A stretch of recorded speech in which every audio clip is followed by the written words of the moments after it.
Hi friends, എല്ലാവർക്കും my not ബുക്കിലേക്ക് സ്വാഗതം.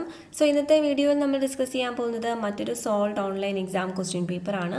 So ഈ ഒരു ക്വസ്റ്റ്യൻ പേപ്പർ എന്ന് പറയുന്നത് HSST chemistry junior special recruitment ആയിരുന്നു. അപ്പോൾ ഈ എക്സാമിൻ്റെ 10 ക്വസ്റ്റ്യൻസ് നമ്മൾ ഓൾറെഡി ഡിസ്കസ് ചെയ്തു ലാസ്റ്റ് വീഡിയോയിൽ. അപ്പോൾ ഇന്ന് നമ്മൾ ഡിസ്കസ് ചെയ്യാൻ പോകുന്നത് ഇത് 91 മുതലുള്ള ക്വസ്റ്റ്യൻസ് ആണ് കേട്ടോ. 91 മുതൽ 100 വരെയുള്ള ക്വസ്റ്റ്യൻസ് ആണ് നോക്കാൻ പോകുന്നത്, 10 ക്വസ്റ്റ്യൻസ്. അപ്പോൾ നമുക്കതിലേക്ക് പോവാം. അപ്പോൾ അത് തുടങ്ങുന്നതിന് മുമ്പ് ഒരു കാര്യം പറഞ്ഞോട്ടെ. കഴിഞ്ഞ തവണ ഞാനിത് എക്സ്പ്ലെയിൻ ചെയ്തപ്പോൾ ക്വസ്റ്റ്യൻ 1 ജസ്റ്റ് ഈ ഓപ്ഷൻസ് എക്സ്പ്ലെയിൻ ചെയ്തപ്പോൾ പറഞ്ഞിരുന്നു കേരള വാൽമീകി എന്നുള്ളത് തെറ്റായിട്ടാണ് പറഞ്ഞത്. കേരള വാൽമീകി എന്ന് പറഞ്ഞത് വള്ളത്തോൾ നാരായണ മേനോനാണ്. അത് കറക്റ്റ് ചെയ്യുക. ഞാനപ്പോൾ ആ വീഡിയോയിൽ കറക്റ്റ് ചെയ്തിട്ട് സബ് ടൈറ്റിൽ കൊടുത്തിട്ടുണ്ട്, ഫസ്റ്റ് കമൻ്റായിട്ട് ഇട്ടിട്ടുണ്ട്. അപ്പോൾ അത് കാണാത്തവർ ഈ വീഡിയോ കാണുകയാണെങ്കിൽ ഓർക്കുക, കേരള വാൽമീകി എന്ന് പറയുന്നത് വള്ളത്തോൾ നാരായണ മേനോനാണ് കേട്ടോ. തുഞ്ചത്ത് രാമാനുജൻ എഴുത്തച്ഛൻ മലയാള ഭാഷയുടെ പിതാവ് എന്നാണ് അറിയപ്പെടുന്നത്. ഇനി നമുക്ക് 91ാമത്തെ ക്വസ്റ്റ്യനിലേക്ക് പോവാം. Okay, the total number of nominated members to both houses of Indian Parliament. The total number of nominated members to both houses of the Parliament. രണ്ട് ഹൗസിലും കൂടി ചേർന്ന് എത്ര മെമ്പേഴ്സിനെയാണ് എന്ത് ചെയ്യുന്നത്, നോമിനേറ്റ് ചെയ്യുന്നതെന്നാണ് ചോദിക്കുന്നത് കേട്ടോ. The total number of nominated members to both house, അതായത് ലോക്സഭയിലേക്കും രാജ്യസഭയിലേക്കും രണ്ടും കൂടി ചേർത്ത് എത്ര പേരെയാണ് നോമിനേറ്റ് ചെയ്യാൻ സാധിക്കുക? 14 പേരാണ് കേട്ടോ. അതായത് രാജ്യസഭയിൽ 12 പേരും ലോക്സഭയിൽ 2 പേരും, അങ്ങനെ ടോട്ടൽ 14 പേരെയാണ് നോമിനേറ്റ് ചെയ്യാൻ സാധിക്കുക. അടുത്ത ചോദ്യത്തിലേക്ക് പോകാം. അടുത്തത് 92ാമത്തെ ചോദ്യമാണ്. ജസ്റ്റ് അത് മാറിപ്പോയി.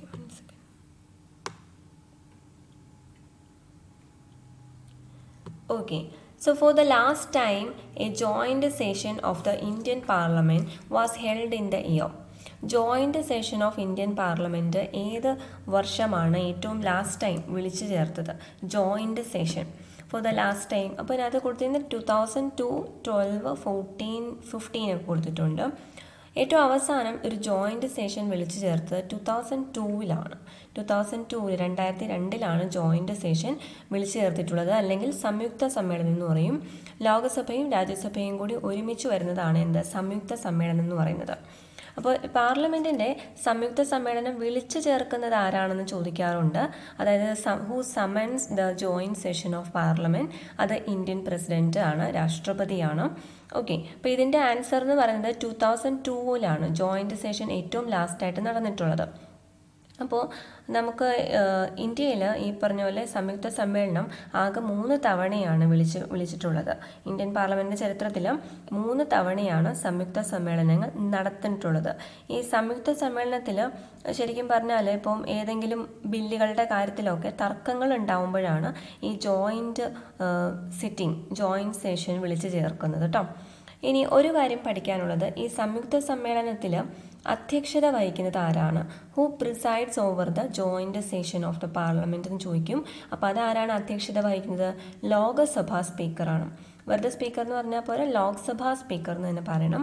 സംയുക്ത സമ്മേളനത്തിൽ അധ്യക്ഷത വഹിക്കുന്നത് ലോകസഭാ സ്പീക്കറാണ്. ഇനിയിപ്പോൾ ലോക്സഭാ സ്പീക്കർ ഇല്ലെങ്കിൽ ഡെപ്യൂട്ടി സ്പീക്കർ ആയിരിക്കും അധ്യക്ഷത വഹിക്കുക. ഇനി ഡെപ്യൂട്ടി സ്പീക്കറിൻ്റെയും അഭാവമാണെങ്കിൽ രാജ്യസഭയുടെ ഡെപ്യൂട്ടി ചെയർമാൻ ആയിരിക്കും സംയുക്ത സമ്മേളനത്തിൽ അധ്യക്ഷത വഹിക്കുന്നത്. അതും കൂടി ഓർത്തു വയ്ക്കുക. പിന്നെ ഒരു കാര്യം പറയുന്നത്, ഈ സംയുക്ത സമ്മേളനം അല്ലെങ്കിൽ ജോയിൻ്റ് സെഷൻ എന്ന് പറയുന്നത് ഏത് രാജ്യത്തിൽ നിന്നാണ് കടമെടുത്തിട്ടുള്ളത്? ഈ ആശയം അത് ചോദിക്കും. ഇത് ജോയിൻ്റ് സെഷൻ സംയുക്ത സമ്മേളനം എന്ന് പറയുന്നത് ഓസ്ട്രേലിയയുടെ കോൺസ്റ്റിറ്റ്യൂഷനിൽ നിന്നാണ് കടമെടുത്തിരിക്കുന്നത്. ഓക്കെ, അപ്പോൾ ഈ 3 തവണ ഇത് വന്നിട്ടുണ്ടെന്ന് പറഞ്ഞു. അപ്പോൾ അത് എന്നൊക്കെയാണെന്നും കൂടി ജസ്റ്റ് നോക്കി വയ്ക്കാം. അത് 3 തവണ വന്നിരിക്കുന്നതെന്ന് പറഞ്ഞാൽ 1961 വന്നു, ഡവറി പ്രൊഹിബിഷൻ ആക്ട് ആയിരുന്നു. അതുപോലെ ബാങ്കിങ് സർവീസ് കമ്മീഷൻ ആക്ട് അത് റിപ്പീൽ ചെയ്യുന്നത് 1978 ഒരെണ്ണം വന്നു. ഇത് 2002 നടന്നു എന്ന് പറഞ്ഞത് പ്രിവെൻഷൻ ഓഫ് ടെററിസം ആക്ട് അല്ലെങ്കിൽ പോട്ട, അതിനെ സംബന്ധിച്ചിട്ടായിരുന്നു. പിന്നെ ഒരു കാര്യം പറയാനുള്ളത്, ഇപ്പോൾ ഏറ്റവും ലേറ്റസ്റ്റ് ആയിട്ട് GST ബില്ലുമായിട്ട് ബന്ധപ്പെട്ട് ഒരു അടിയന്തര ജോയിൻറ്റ് സെഷൻ ഉണ്ടായിരുന്നു. അപ്പോൾ അതിനകത്ത് ഉൾപ്പെടുത്തിയിട്ടില്ല. അപ്പോൾ ഏറ്റവും ലേറ്റസ്റ്റ് ആയിട്ട് വന്നിരിക്കുന്നത് 2002 തന്നെയാണ്. അത് തന്നെയാണ് ഓർക്കേണ്ടത് കേട്ടോ. പിന്നെ ഈ സംയുക്ത സമ്മേളനം എന്ന് പറയുമ്പോൾ രാജ്യസഭയുടെയും ലോകസഭയുടെയും കുറച്ച് കാര്യങ്ങൾ കമ്പയർ ചെയ്ത് അതും കൂടി ഒന്ന് പറയാൻ ഞാൻ ആഗ്രഹിക്കുകയാണ് ഈ ഒരു വീഡിയോയിൽ. അപ്പോൾ പ്രധാനപ്പെട്ട കാര്യങ്ങൾ ഒന്ന് നോട്ട് ചെയ്യാം. ഓക്കെ, ഇപ്പോൾ ലോകസഭയും രാജ്യസഭയും കൂടി ചേർത്തൊന്ന് കമ്പയർ ചെയ്ത് പറയുകയാണ്. ലോകസഭ രൂപീകരിച്ചത് എന്താണെന്ന് പറയാം. 1952 ഏപ്രിൽ 17-നാണ് ലോകസഭ രൂപീകരിച്ചത്. രാജ്യസഭ അതിനു മുന്നേ രൂപീകരിച്ചു. അതേ വർഷം അതേ മാസം തന്നെ, അതായത് 1952 ഏപ്രിലിൽ തന്നെ, പക്ഷേ 3-ാം തീയതി 3-നാണ്, മറ്റേത് ഏപ്രിൽ 17-നാണ്. ഇനി ലോകസഭ അറിയപ്പെടുന്നത് ഹൗസ് ഓഫ് പീപ്പിൾ എന്നാണ്. ഹൗസ് ഓഫ് പീപ്പിൾ എന്ന് പറഞ്ഞാൽ ലോകസഭ, അല്ലെങ്കിൽ അധോസഭ എന്നും അറിയപ്പെടുന്നു. ലോവർ ഹൗസ് എന്നറിയപ്പെടുന്നത് ഏതാണ്? ലോകസഭയാണ്. Lower house Lok Sabha, LL lower house Lok Sabha. അടുത്തത് കൗൺസിൽ ഓഫ് സ്റ്റേറ്റ്സ് എന്നറിയപ്പെടുന്നത് രാജ്യസഭയാണ്. കൗൺസിൽ ഓഫ് സ്റ്റേറ്റ്സ് എന്നാണ് രാജ്യസഭ അറിയപ്പെടുന്നത്. അല്ലെങ്കിൽ ഉപരിമണ്ഡലം അല്ലെങ്കിൽ upper house എന്നറിയപ്പെടുന്നതും രാജ്യസഭയാണ്.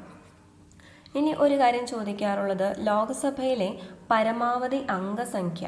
ലോകസഭയിൽ 552 പേരുടെയാണ് maximum number of members എന്ന് പറയുന്നത്. പരമാവധി അംഗസംഖ്യ 552 പക്ഷേ പരമാവധി അംഗസംഖ്യ രാജ്യസഭയിൽ 250 250 രാജ്യസഭയിലെ പരമാവധി അംഗസംഖ്യ. ഇനി ഒരു ലോകസഭാ അംഗമാകാനായിട്ട് ഏറ്റവും കുറഞ്ഞ പ്രായം 25 വയസ്സാണ് ലോകസഭാ അംഗമാകാൻ. പക്ഷേ രാജ്യസഭാ അംഗമാകാനുള്ള കുറഞ്ഞ പ്രായം 30 വയസ്സാണ്. അപ്പോൾ അത് ശ്രദ്ധിക്കണം. ലോകസഭാ അംഗമാകാൻ 25 വയസ്സ്, രാജ്യസഭാ അംഗമാകാൻ 30 വയസ്സ്. ഇനി ലോകസഭയുടെ അധ്യക്ഷൻ സ്പീക്കറാണ്. അതുപോലെ രാജ്യസഭയുടെ അധ്യക്ഷൻ പ്രസിഡന്റ് എന്ന് പ്രിസൈഡ് ചെയ്യുന്നത് ആരാണ്? ഉപരാഷ്ട്രപതിയാണ്. ലോകസഭയ്ക്ക് കാലാവധിയുണ്ട്. ലോകസഭ പിരിച്ചുവിടും. 5 വർഷമാണ് കാലാവധി ലോകസഭയുടെ. പക്ഷേ രാജ്യസഭ എന്ന് പറയുന്നത് അത് സ്ഥിരം സഭയാണ്, പിരിച്ചുവിടില്ല. അതിൽ 1/3 മെമ്പേഴ്സിനെ എല്ലാ 2 വർഷം കൂടുമ്പോഴും പിരിച്ചുവിട്ടുകൊണ്ടിരിക്കുകയാണ്, റീപ്ലേസ് ചെയ്തുകൊണ്ടിരിക്കുകയാണ് ചെയ്യാം. രാജ്യസഭ സ്ഥിരം സഭയാണ്, ഡിസോൾവ് ചെയ്യാത്ത സഭയാണ് രാജ്യസഭ. പിന്നെ ലോകസഭാംഗത്തിൻ്റെ കാലാവധിയാണെങ്കിലും 5 വർഷം തന്നെയാണ്. ലോകസഭയുടെ കാലാവധിയും ലോകസഭാംഗത്തിൻ്റെ കാലാവധിയും 5 വർഷമാണ്. പക്ഷേ രാജ്യസഭാ അംഗത്തിൻ്റെ കാലാവധി 6 വർഷമാണ്. പിന്നെ മണി ബിൽ അവതരിപ്പിക്കുന്നത് ലോകസഭയിലാണ്. മണി ബിൽ കൈവശം വയ്ക്കാൻ 14 ദിവസം വരെ സമയമുണ്ട് രാജ്യസഭയ്ക്ക്. പക്ഷേ മണി ബിൽ അവതരിപ്പിക്കുന്നത് എവിടെയാണ്? ലോകസഭയിലാണ്. പിന്നെ ഈ ലോകസഭ പിരിച്ചുവിടാനുള്ള അധികാരം രാഷ്ട്രപതിക്കുണ്ട്. ലോകസഭ, പക്ഷേ രാജ്യസഭ പിരിച്ചുവിടാനുള്ളൊരു അധികാരം രാഷ്ട്രപതിക്ക് ഇല്ല. അതും കൂടി ഒന്ന് ഓർത്തിരിക്കുക കേട്ടോ. അപ്പോൾ സംയുക്ത സമ്മേളനത്തിൻ്റെ കാര്യം പറഞ്ഞു. സ്ത്രീധന നിരോധന നിയമം, ബാങ്കിങ് സർവീസ് കമ്മീഷൻ റദ്ദാക്കിയ നിയമം, 2002 പോട്ട ബില്ല്. ഓക്കെ, ഇനി ഏറ്റവും ആദ്യമായി സംയുക്ത സമ്മേളനം നടന്നപ്പോൾ അധ്യക്ഷത വഹിച്ചത് സ്പീക്കർ MA അയ്യങ്കാറാണ്. MA അയ്യങ്കാർ. അതുപോലെ തന്നെ ആദ്യമായിട്ട് ജോയിൻറ്റ് സിറ്റിംഗ് വിളിച്ചു ചേർത്ത രാഷ്ട്രപതി ഡോക്ടർ രാജേന്ദ്ര പ്രസാദാണ്. ആദ്യത്തെ രാഷ്ട്രപതിയായ ഡോക്ടർ രാജേന്ദ്ര പ്രസാദ് തന്നെയാണ്. അപ്പോൾ അത്രയും കാര്യങ്ങളും കൂടി അഡീഷണലായിട്ട് നോക്കുക. അടുത്ത ചോദ്യം, which of the following pairs have become the vice president of India for 2 consecutive terms? Okay, vice president of India ആയിട്ട് 2 കോൺസിക്യൂട്ടീവ് ടേംസിൽ അടുത്തടുത്ത് വന്നത് ആരൊക്കെയാണെന്നാണ് ഉദ്ദേശിക്കുന്നത്. Which of the following pairs have been the vice presidents of India? ആരൊക്കെയാണ്? KR Narayanan and VV Giri, അതുപോലെ Dr. S. Radhakrishnan and Shankar Dayal Sharma, then Hamid Ansari and Dr. S. Radhakrishnan, Dr. Zakir Hussain and Justice M. Hidayatullah. അപ്പോൾ അതിൽ answer വരുന്നത് option C ആണ്. Hamid Ansari and doctor S. Radhakrishnan. Hamid അൻസാരിയും doctor S. രാധാകൃഷ്ണനും അവർ രണ്ടുപേരുമാണ് successfully 2 തവണ കോൺസിക്യൂട്ടീവ്ലി വന്നിട്ടുള്ളത് കേട്ടോ. അപ്പോൾ ഡോക്ടർ S. രാധാകൃഷ്ണൻ ആണെങ്കിൽ അദ്ദേഹം 1952-ലും അതുപോലെ 1957-ലും 2 തവണ വന്നിട്ടുണ്ട്. 1952-57 വന്നു, പിന്നെ 1957-ൽ ഒന്നോടെ അദ്ദേഹം തന്നെ എലക്റ്റഡ് ആയിട്ടുണ്ട്. അതുപോലെ ഹമീദ് അൻസാരി, അദ്ദേഹം 2007-ലും അദ്ദേഹമായിരുന്നു, 2007 മുതൽ 2012 വരെ. അത് കഴിഞ്ഞ് 2012-ലും ശ്രീ ഹമീദ് അൻസാരി തന്നെയാണ് വൈസ് പ്രസിഡൻ്റായിട്ട് സെലക്റ്റഡ് ആയത്. അപ്പോൾ ഈ രണ്ടുപേരും 2 കോൺസിക്യൂട്ടീവ് ടേംസിൽ അടുത്തടുത്ത് 2 വർഷങ്ങളിലായിട്ട് സെലക്റ്റഡ് ആയിട്ടുള്ളവരാണ്, ഹമീദ് അൻസാരിയും ഡോക്ടർ എസ് രാധാകൃഷ്ണനും. ഇവർ രണ്ടുപേരും അടുത്തടുത്താണെന്നല്ല ഉദ്ദേശിക്കുന്നത്. ഹമീദ് അൻസാരി 2 വർഷം അടുപ്പിച്ചു വന്നു, ഡോക്ടർ എസ് രാധാകൃഷ്ണനും 2 വർഷം അടുപ്പിച്ചു വന്നു. അപ്പോൾ ഒരാളുടെ പേര് മാത്രം പറയാൻ പറ്റില്ല, അതാണ് 2 പേരുടെ വന്നിരിക്കുന്നത്. In which year the award for the best parliamentarian had been constituted. അപ്പോൾ ഏത് വർഷമാണ് ഇങ്ങനൊരു അവാർഡ് കൊണ്ടുവന്നത്, അതായത് ബെസ്റ്റ് പാർലമെൻറ്റേറിയൻ എന്നൊരു അവാർഡ് ആദ്യമായിട്ട് കോൺസ്റ്റിറ്റ്യൂട്ട് ചെയ്തത് എന്നാണ്? ഈ ബെസ്റ്റ് പാർലമെൻറ്റേറിയൻ, ഇത് നേരത്തെയും ഈ ഒരു ക്വസ്റ്റ്യൻ ചോദിച്ചിട്ടുണ്ട്, ബെസ്റ്റ് പാർലമെൻറ്റേറിയൻ അവാർഡ്. ഓക്കെ, അപ്പോൾ ഈ ഒരു അവാർഡ് എന്ന് പറയുന്നത് ആദ്യമായിട്ട് കൊടുത്തത് 1995-ലാണ്, 1995-ലായിരുന്നു ഏറ്റവും ആദ്യം ഈ ബെസ്റ്റ് പാർലമെൻറ്റേറിയൻ അവാർഡ് കൊടുത്തത്. ഓക്കെ, അപ്പോൾ ഇങ്ങനെ ഒരാൾക്കല്ല ഇത് കൊടുക്കുന്നത്, ഔട്ട്സ്റ്റാൻഡിങ് പാർലമെൻറ്റേറിയൻ അവാർഡ്സ് കൊടുക്കുന്നത് കുറച്ച് പേർക്ക് കൊടുക്കും. ഇപ്പോൾ 2008 തന്നെയാണെങ്കിലും അത് കൊടുക്കുന്നത് നജ്മ ഹെപ്തുള്ള, അതുപോലെ ഹുക്കുംദേവ് നാരായൺ യാദവ്, ഖുലാം നബി ആസാദ്, ദെൻ ദിനേശ് ത്രിവേദി, ഭർത്തൃഹരി മഹ്താബ് എന്നിവർക്കൊക്കെ കൊടുത്തു. Okay, then which of the following was in the position of prime minister for minimum period. ഇപ്പോൾ മിനിമം പീരീഡിൽ ഏറ്റവും കുറച്ചു കാലത്തോളം പ്രൈം മിനിസ്റ്റർ ആയത് ആരാണെന്നാണ് ചോദിക്കുന്നത്. ഓക്കെ, ഇപ്പോൾ പ്രൈം മിനിസ്റ്റർ ആയതിൽ ഏറ്റവും കുറച്ച് കാലഘട്ടത്തിൽ പ്രൈം മിനിസ്റ്ററായിട്ട് ഔദ്യോഗിക പദവിയിൽ ഇരുന്നത് അത് ചരൺ സിംഗ് ആണ് കേട്ടോ. അപ്പോൾ ഈ ഓപ്ഷൻസ് കൊടുത്തതിൽ ആരൊക്കെയാണ് കൊടുത്തിരിക്കുന്നത്, അതിൽ ചരൺ സിംഗ് ആണ് ഏറ്റവും കുറച്ചു കാലം ആയത്. അദ്ദേഹം 1979 ജൂലൈ 28 മുതൽ 1980 ജനുവരി 14 വരെയാണ് അദ്ദേഹം. അതായത് 170 ദിവസമുള്ളൂ, അത് ഓർത്തു വയ്ക്കുക. 170 ദിവസം മാത്രമാണ് അദ്ദേഹം പ്രൈം മിനിസ്റ്ററായിട്ട് ഇരുന്നുള്ളൂ, ചരൺ സിംഗ്, 170 ദിവസം.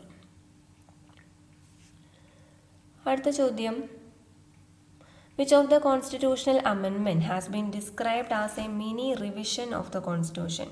അപ്പോൾ മിനി റിവിഷൻ, സാധാരണ നമ്മൾ മിനി കോൺസ്റ്റിറ്റ്യൂഷൻ എന്നാണ് പറയാറ്. Mini revision of the Indian constitution എന്ന് പറഞ്ഞാലും ഏത് തന്നെയാണ്, 42nd അമെൻമെൻ്റ് ആണ് കേട്ടോ. 42ാമത്തെ അമെൻമെൻറ്റിലാണ് ദ മിനി കോൺസ്റ്റിറ്റ്യൂഷൻ അല്ലെങ്കിൽ മിനി റിവിഷൻ എന്ന് പറയുന്നത്. ഓക്കെ, അടുത്ത ചോദ്യം, right to information act was enacted from. Right to information act എന്ന് മുതലാണ് എനാക്ട് ചെയ്തത്, അല്ലെ എന്നാണത് പാസ്സാക്കിയത്? അത് നമുക്കറിയാം, RTI ആക്ട്, അതിൻ്റെ ഒപ്പം തന്നെ പറയുന്ന ഇയറാണ് RTI ആക്ട് 2005. അപ്പോൾ RTI ആക്ട് 2005-ലാണത് എനാക്ട് ചെയ്തത്, ആക്ട് ആക്കിയത്. അടുത്തത്, bill of protection of women on domestic violence was passed in the year. The bill of protection of women on domestic violence അത് പാസ്സാക്കിയത് എന്നാണ്? അപ്പോൾ സ്ത്രീകൾക്കെതിരെയുള്ള ഗാർഹിക പീഡനങ്ങൾക്കെതിരായുള്ള സംരക്ഷണം, സ്ത്രീകളുടെ സംരക്ഷണത്തെ അതിനു വേണ്ടിയുള്ളത് ബില്ല് പാസ്സാക്കിയത് 2006-ലാണ്, 2006-ലാണ് the bill of protection of women on domestic violence act പാസ്സാക്കിയത്, ആ ബില്ല് പാസ്സാക്കിയത്. Which of the following can be donated by a live donor. ഒരു ജീവനുള്ള ഒരു ഡോണർക്ക് ഡൊണേറ്റ് ചെയ്യാൻ സാധിക്കുന്നത് എന്താണ്, ഏത് ഓർഗനാണ്? കിഡ്നിയാണ് ആൻസർ. അടുത്ത question, a Kisan credit card KCC scheme that was introduced in the year. ഏത് വർഷമായിരുന്നു കിസാൻ ക്രെഡിറ്റ് കാർഡ് ഇൻട്രൊഡ്യൂസ് ചെയ്തത്? അത് ഓപ്ഷൻ ഡി ആണ്, 1998-ലാണ് കിസാൻ ക്രെഡിറ്റ് കാർഡ് ഇഷ്യൂ ചെയ്തത് അല്ലെങ്കിൽ ഇൻട്രൊഡ്യൂസ് ചെയ്തത്. സോ ഇത്രയായിരുന്നു 10 ക്വസ്റ്റ്യൻസ് ഡിസ്കസ് ചെയ്തത്. അപ്പോൾ പ്രധാനപ്പെട്ട ചോദ്യങ്ങളുടെ റിലേറ്റഡ് ഫാക്ട്സ് നമ്മൾ പഠിച്ചു. ജോയിൻ്റ് സിറ്റിങ്ങുമായിട്ട് ബന്ധപ്പെട്ട കാര്യങ്ങളൊക്കെ പ്രധാനമായിട്ട് ഓർത്തു വയ്ക്കുക. Thank you so much for watching this lesson. നിങ്ങൾക്ക് ഇഷ്ടമായെങ്കിൽ ലൈക്ക് ചെയ്യാനും ഷെയർ ചെയ്യാനും മറക്കരുത്. ആദ്യമായിട്ട് കാണുന്നവരാണെങ്കിൽ സബ്സ്ക്രൈബ് ചെയ്യുക. അതുപോലെ സബ്സ്ക്രൈബ് ചെയ്തിട്ടുണ്ടെങ്കിൽ ബെൽ ഐക്കൺ പ്രസ് ചെയ്തിട്ടുണ്ടോ എന്ന് നോക്കുക. നോട്ടിഫിക്കേഷൻസ് എല്ലാം മുടങ്ങാതെ ഓരോന്നും ലഭിക്കാനായിട്ട് ബെൽ ഐക്കൺ കൂടി പ്രസ് ചെയ്യുക. മൈ നോട്ട്ബുക്കിൻ്റെ ബ്ലോഗായ www.bibimohanan.com കൂടി സന്ദർശിക്കാം. ഈ ഒരു ചാനലിൽ നിന്ന് എല്ലാ സപ്പോർട്ടും എൻ്റെ ബ്ലോഗിനും കിട്ടുമെന്ന് പ്രതീക്ഷിക്കുന്നു. ടെലിഗ്രാം ഗ്രൂപ്പിൽ ജോയിൻ ചെയ്യാം. എല്ലാ ലിങ്കുകളും ഡിസ്ക്രിപ്ഷനിൽ കൊടുത്തിട്ടുണ്ട്. പ്ലേലിസ്റ്റുകളെല്ലാം ഡിസ്ക്രിപ്ഷനിൽ നിന്ന് ഐഡൻറ്റിഫൈ ചെയ്യാവുന്നതാണ്. അതുപോലെ വാട്സപ്പിൻ്റെ ബ്രോഡ്കാസ്റ്റ് ഗ്രൂപ്പിൽ ജോയിൻ ചെയ്യാനായിട്ട് 7510893107 എന്ന നമ്പറിൽ നിങ്ങൾക്ക് വാട്സപ്പ് മെസ്സേജ് ചെയ്യാവുന്നതാണ്. മെസ്സേജ് ചെയ്യുമ്പോൾ നിങ്ങളുടെ പേരും ഡീറ്റെയിൽസും കൂടി ഉൾക്കൊള്ളിക്കാൻ ശ്രദ്ധിക്കുക. വാട്സപ്പിൻ്റെ ബ്രോഡ്കാസ്റ്റ് ഗ്രൂപ്പിൽ മൈ നോട്ട്ബുക്കിൻ്റെ ബ്രോഡ്കാസ്റ്റ് ഗ്രൂപ്പിൽ ജോയിൻ ചെയ്യിക്കുന്നതാണ്. Thank you so much.